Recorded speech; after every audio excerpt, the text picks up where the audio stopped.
મોરબીમાં દિવાળીના પર્વને અનુસંધાને પોલીસ દ્વારા વિવિધ વિસ્તારોમાં કોમ્બિંગ અને ફૂટ પેટ્રોલિંગ કરવામાં આવ્યું, જેમાં ટ્રાફિક નિયમોના ભંગ કરતા વાહન ચાલકો સામે દંડનીય કાર્યવાહી કરવામાં આવી.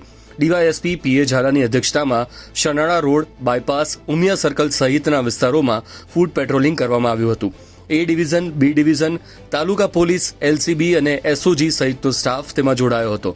લોકોને અપીલ કરવામાં આવી હતી કે લોકો દિવાળીની ખરીદી કરવા નીકળે ત્યારે માસ્ક કે હેલ્મેટ પહેરેલા વ્યક્તિ શંકાસ્પદ લાગે તો ચેતીને રહેવું અને જરૂર પડે તો પોલીસનો પણ સંપર્ક કરવો. આગામી દિવાળીને અનુલક્ષીને આજે મોરબી શહેર વિસ્તારમાં મેગા કોમ્બિંગ ડ્રાઈવનું આયોજન કરવામાં આવ્યું છે, જેમાં મોરબી સિટી એ, સિટી બી, તાલુકા, એલસીબી, એસઓજી અને હેડક્વાર્ટરની અલગ અલગ ટીમો બનાવીને આખા મોરબી શહેરમાં અલગ અલગ વિસ્તારોમાં વાહન ચેકિંગ કરવામાં આવી રહેલ છે, જેમાં ખાસ કરીને નંબર પ્લેટ વગરના વાહનો, બ્લેક ફિલ્મવાળા વાહનો ઉપર કાયદેસરની કાર્યવાહી કરવામાં આવી રહેલ છે.